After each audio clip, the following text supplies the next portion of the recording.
My mission and purpose and passion in life is now helping other men find a way out. I found a way out of addiction and alcoholism, and now that's my purpose in life. 14 years sober, and I can't save my best friend. I was 12 years sober, I couldn't save my brother, and I would have taken a bullet for my brother Jeff or for Jerry. That really rocked my world.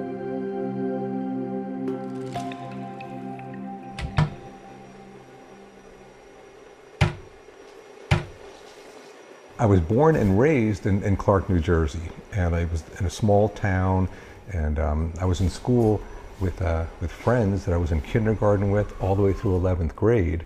And then between my junior and senior year of high school, in the summer of 1979, we moved as a family, mom and dad, my older brother Jeff, my younger brother Glenn, we moved to Arizona. Okay, so this photo here was New Year's Eve in 1972, and it says, "Careful of the stair railing, New Year's Eve, more punch." And so this picture here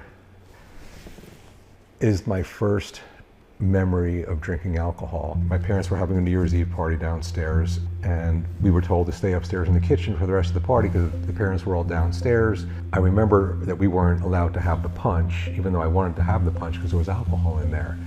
So Jeff and I were upstairs in the kitchen, and then some of my mom's friends would bring the plates and the glasses, the dishes upstairs to the kitchen. And I noticed there was some glasses that have punch that was still remaining in the cups that was going on from the downstairs in the party. So I remember tasting the punch and liking the punch. And I felt that buzz. It was the first time I ever had alcohol, and I felt that buzz, and I liked it, and I wanted more. So more of this punch ended up coming up the stairs into the kitchen, and before it got thrown away, I would drink it. And I remember looking down the 2 flights of stairs, waiting for more of this punch to find its way to the kitchen so I can have more to drink. And the next thing you know, I'm laying in my bed, and I'm like headache and tired, and I open up my eyes, and my mom and dad are hovering above me, and I said, "What happened?"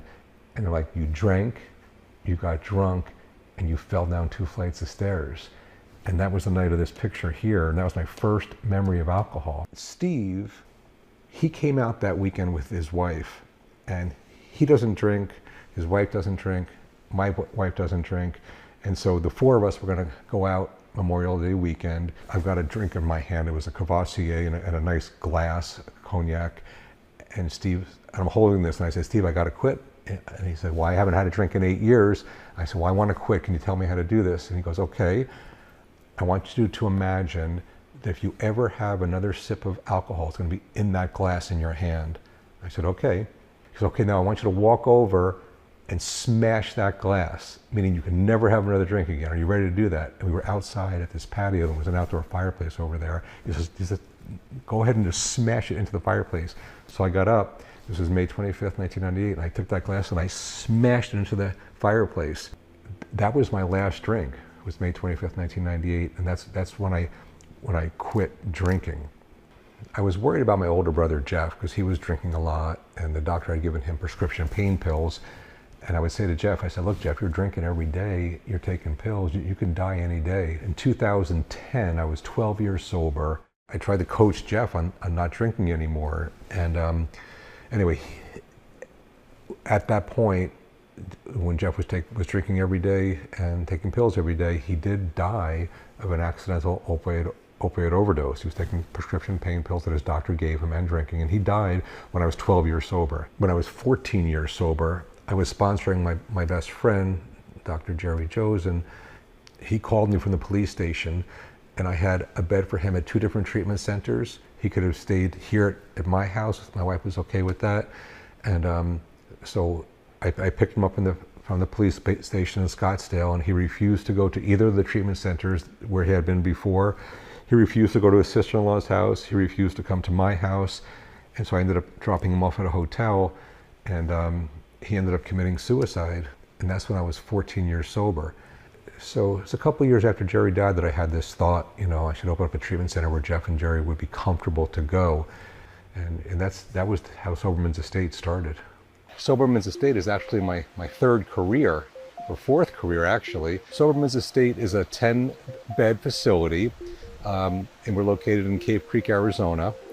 And our programming is very unique. We only admit men, we only admit adult men, and we only admit men that are 38 years old and above.